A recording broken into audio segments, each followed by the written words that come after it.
The joke, ride to Silver Mesa. They're sending her. The words slid across the table like a dirty coin. Maribel Rain stood in the doorway of her family's dining room, still wearing her grocery store apron, one sleeve damp from dishwater. Her stepmother, Darlene, didn't look up from her manicured nails. Her father stared at his coffee like it had answers. Across from them, her half-sister Lacey giggled into her phone. He asked for a bride, right? A strong ranch wife.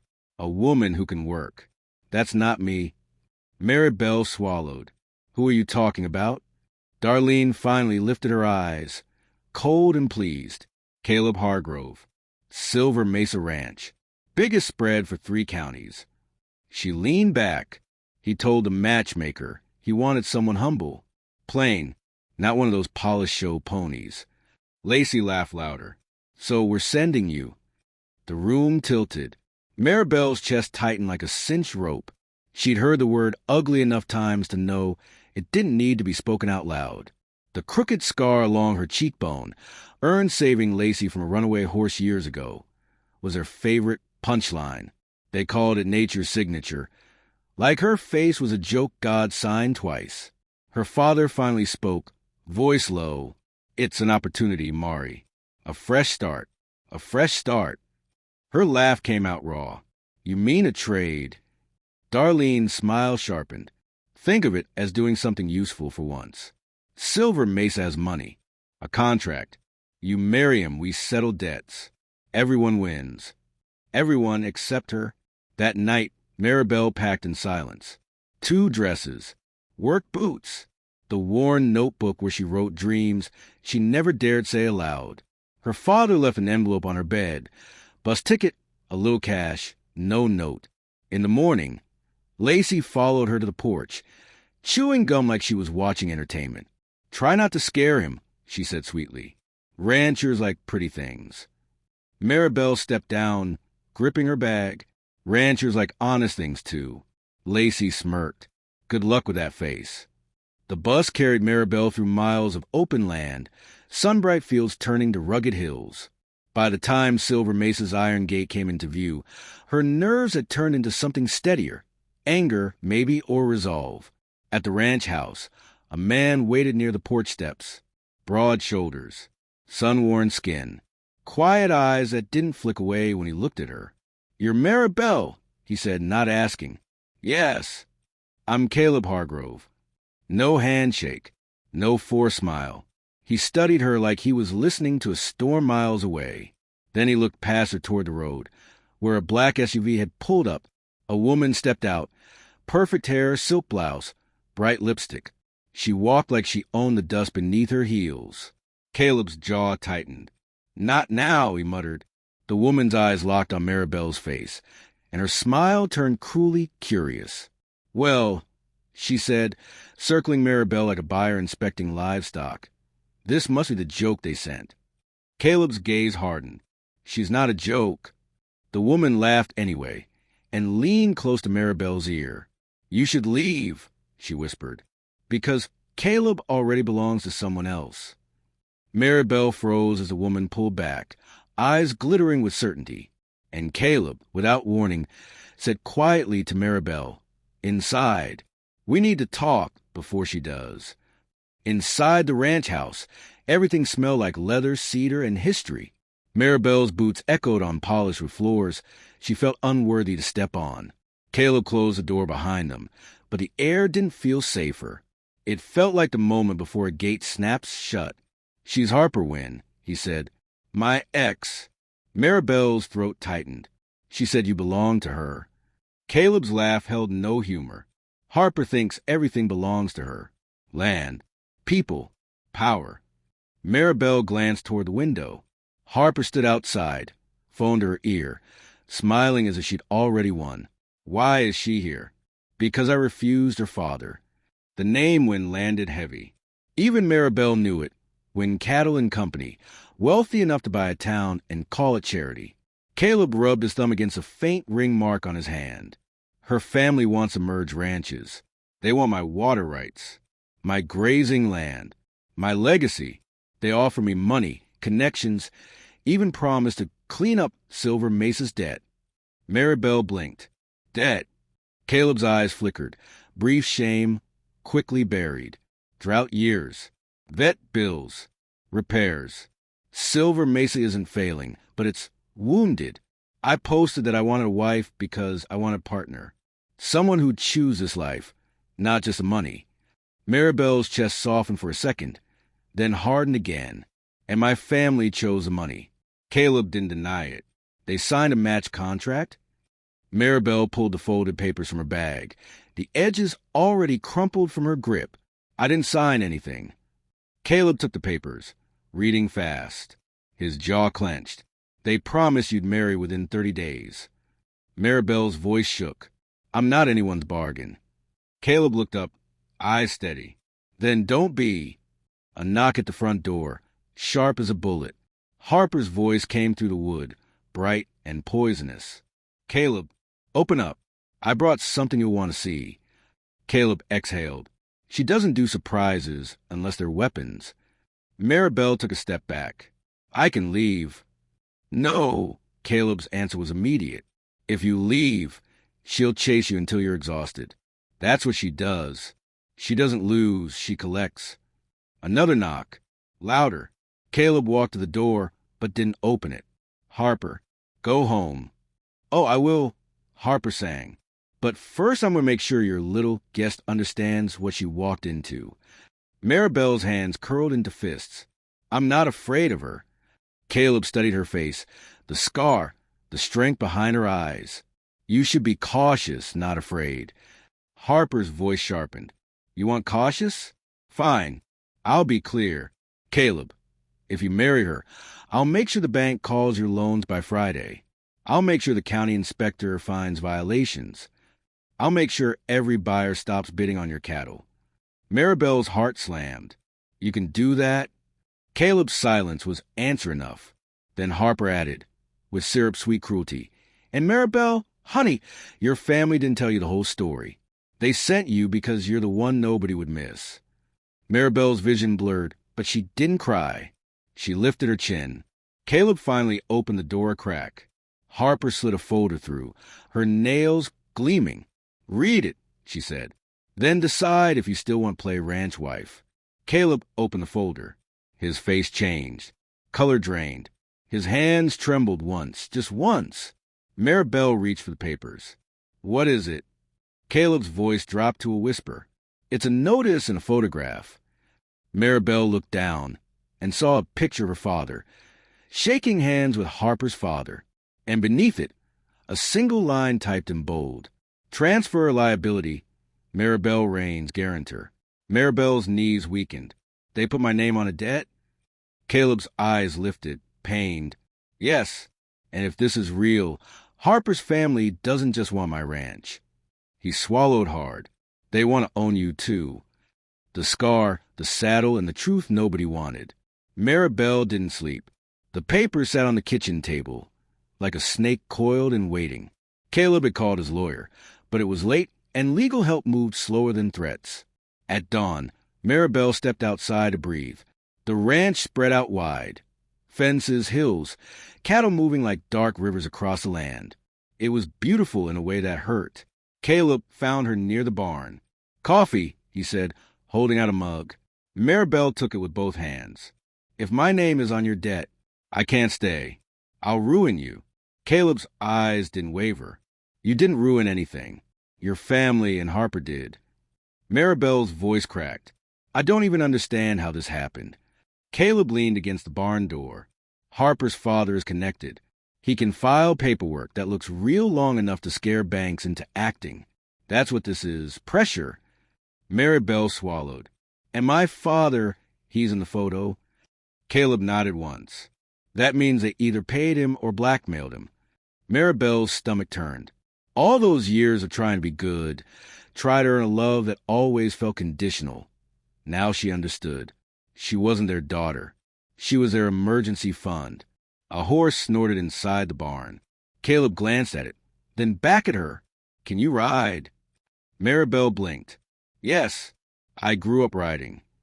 Caleb opened the barn stall. A sturdy chestnut mare stepped forward, eyes intelligent. This is Juniper. She's stubborn, smart. She'll respect you if you respect her. Maribel touched Juniper's neck, feeling warmth and muscle. Why are you doing this? Caleb's voice softened. Because I meant what I said. I wanted a partner, not a decoration. Maribel's throat tightened. No one had ever said something like that to her, without laughing afterward. They rode fence lines together. Caleb showed her where coyotes slipped through, where water ran low, where calves needed tagging. He spoke little, but when he did, it was honest. By afternoon, Maribel's body ached, but her mind felt clearer than it had in years. Then a truck pulled up. Darlene stepped out like she was arriving at a party. Lacey followed, sunglasses on, smiling too wide. Maribel dismounted slowly. Why are you here?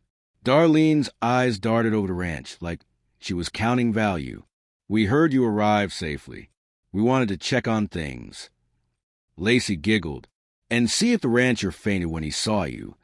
Caleb stepped beside Maribel, calm but dangerous. State your business. Darlene lifted her chin. We're family. We're here to finalize the arrangement. Maribel's hands shook. Arrangement? You mean the debt you put in my name? Darlene's smile didn't break. You should be grateful. You finally have a purpose. Lacey chimed in, voice bright like poison. Besides, you owe us.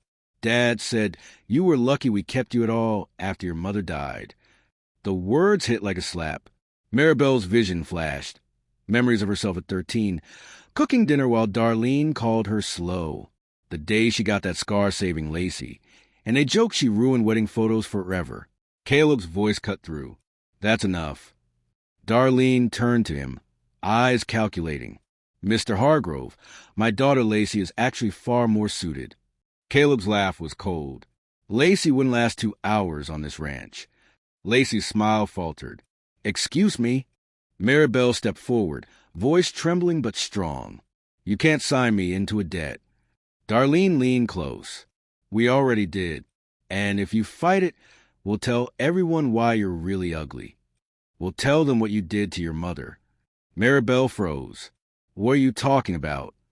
Darlene's eyes glittered with cruelty. Ask your father. Ask him why he always looks away when you mention the fire. Caleb's head snapped up. Fire? Maribel's lungs stopped working for a second. Her mother had died in a house fire when Maribel was a child. The story had always been an accident. A candle. A faulty wire. Darlene smiled as if she'd struck gold. Yes, Caleb. She has a history. Be careful who you bring into your home. Maribel staggered back, the world ringing. Caleb turned to Maribel, voice low. Maribel, what happened to your mother? Maribel's hands clenched. I don't know. But Darlene's smile said she did. And somewhere inside Maribel's memory, a door she'd locked long ago began to crack open. The fire that was an accident. That night, Maribel sat on the porch steps with her notebook in her lap, pages blank. The ranch felt quiet, but her mind screamed. Caleb stepped out, carrying a worn photo album. I asked my foreman about your family, he said. Turns out they've been in business with the Winds for years. Maribel's voice was thin. Darlene said, my mother's fire was an accident. Caleb sat beside her, leaving space between them like respect. Do you remember anything? Maribel stared into the dark. I remember smoke. I remember my mother pushing me toward the window. I remember a man's boots, not my dad's, bigger, and a smell of fuel. Caleb's jaw tightened. That's not a candle. Maribel's hands trembled. Why would they say I caused it? Caleb opened the album. Inside were newspaper clippings, old local stories, ranch disputes, property fires, insurance fraud, names circled in pen. Maribel's eyes caught on one. When cattle NCO, investigation dropped. Caleb tapped it. Harper's father has a record of accidents around land he wants. Maribel's heart thudded. You think he? A truck engine roared in the distance. Caleb stood fast. Inside, they barely got to the door when headlights flooded the yard. Harper's SUV. 2 men stepped out, one holding a clipboard, the other a camera. County inspection. Harper called from behind them, smug as victory. We received an anonymous complaint. Caleb's eyes narrowed. At night, the inspector shrugged. Emergency order. We can file violations immediately if we see hazards. Harper stepped forward, eyes locked on Maribel. Funny thing about hazards, she said sweetly. Sometimes they're people. Maribel felt Caleb tense beside her. You can't intimidate us, she said, surprised at herself with how steady her voice sounded. Harper smiled wider. I don't have to. Your family already did the work. They told me about the fire. Caleb's fists clenched. Leave. Harper leaned close enough for Maribel to smell her perfume. Expensive, sharp. I looked it up. Your mother's death was convenient. And now you're convenient, too. Sign the papers, walk away, and I'll let you keep your dignity. Maribel's chest rose and fell. I've lived without dignity in my own home for years. I'm not giving up my future to protect your ego. Harper's eyes flashed. Then I'll take everything. She nodded at the inspector. Start with the water lines. The men moved toward the ranch's pump house. Caleb lunged to block them, but Maribel grabbed his arm. Wait, she whispered. If they want violations, they'll find them, unless we show them something they can't ignore. Caleb stared at her. What do you mean? Maribel's mind raced. She remembered the smell of fuel, the boots, the way Darlene's eyes lit up when she mentioned the fire. This was bigger than harassment. This was a pattern. Maribel stepped forward, voice loud enough for everyone to hear. Inspector, before you file anything, I need to report a crime. Harper's smile twitched. Oh! Maribel's hand shook, but she kept going. The document claiming I'm a guarantor. My signature is forged, and the photo of my father with Mr. Wynne proves collusion. I want it investigated. The inspector hesitated, glancing at Harper like she was the boss. Harper's voice turned sharp. Ignore her. She's unstable. Maribel lifted her chin. And I also want to reopen the investigation into my mother's house fire. Silence slammed down. Harper's eyes went cold. Don't. Maribel's voice cracked but didn't break. Because I remember the smell of fuel. Because I remember boots that weren't my father's. And because your family has a history of accidents around land they want. The inspector's camera lowered slightly. His face shifted. Interest, doubt, maybe fear. Harper took one step forward, threatening. You have no proof. Maribel's hands curled into fists. Not yet. Caleb stepped beside her, steady as stone. But we will. Harper's smile returned, tight, furious. Careful rancher. Digging up old ashes can burn down everything you love. Then she looked at Maribel, eyes like knives. And I always win. She turned and her men followed, leaving tire tracks like scars in the dirt. Caleb exhaled slowly. That was brave. Maribel's voice shook. It was stupid. Caleb stared into the darkness where Harper disappeared. No, it was a declaration. Maribel's phone buzzed in her pocket. A message from an unknown number. Stop talking about the fire or the ranch burns next. Maribel's blood ran cold. The rancher's choice and the daughter they tried to bury. Morning came with wind and tension. Caleb didn't argue when Maribel showed him a message. He simply nodded once, eyes dark. We're not handling this alone. He drove her into town, straight to the sheriff's office. The sheriff, an older woman named Renee Dalton, listened without interrupting, her eyes narrowing as the story unfolded. When Maribel finished, Sheriff Dalton leaned back. Forgery, coercion, threats, and a possible arson cover-up tied to a powerful family. Maribel's voice was small. No one will believe me. Dalton's gaze sharpened. I believe patterns. And the winds have left footprints all over this county. Caleb placed the papers on the desk. We need protection, and we need the truth. Dalton nodded.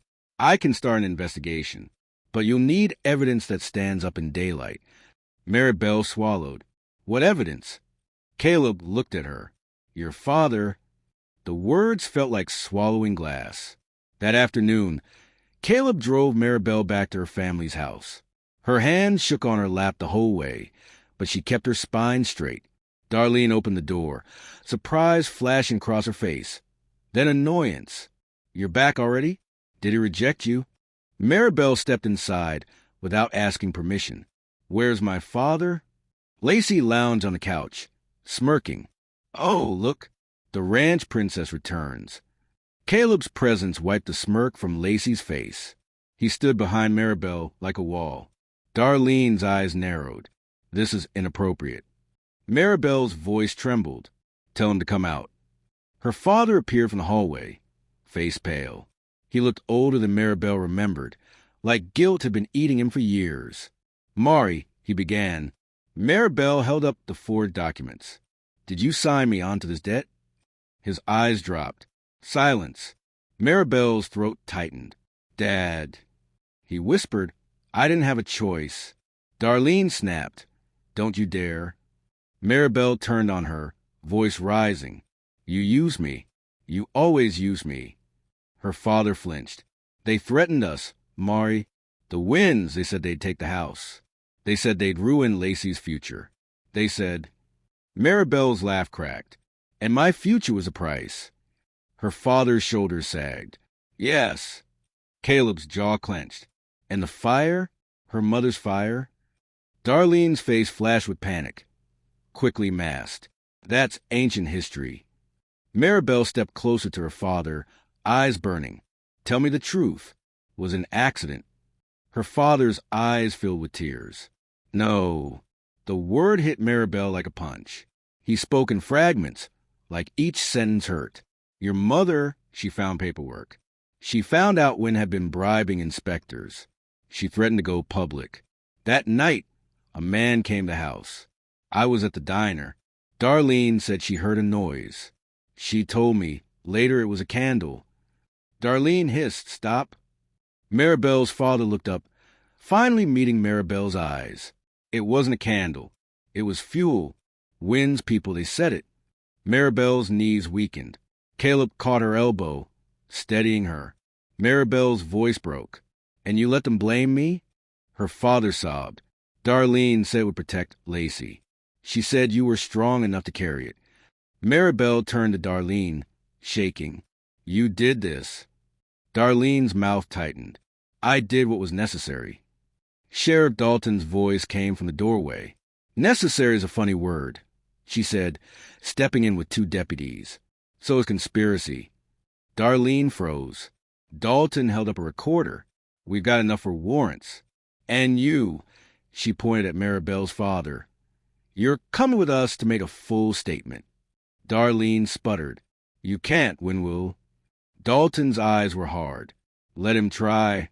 Outside, Maribel stood on the porch, the wind whipping her hair across her scar. For the first time in her life, the scar didn't feel like shame. It felt like proof she survived. Caleb stepped beside her. You're shaking. Maribel nodded, tears slipping free. I spent my whole life trying to earn love from people who only wanted my silence. Caleb's voice was quiet. You don't have to earn it here. Maribel looked at him, struggling to breathe through the ache. Why do you want me, Caleb? Really? Caleb's eyes held something deeper than pity, respect. Because you walked into my life as a joke, and you stood up to wolves with nothing but your voice. That's what I've always wanted. Not beauty, not polish. He gestured to the open land in the distance. Truth, backbone, a heart that doesn't quit. Maribel's tears turned into something warmer. Relief, maybe. Hope. Her phone buzzed again. A new message. Warrants won't save you. Tonight, Silver Mesa burns. Maribel's stomach dropped. Caleb read over her shoulder, eyes narrowing into steel. He took her hand, firm, steady. Then tonight, he said, we'll be waiting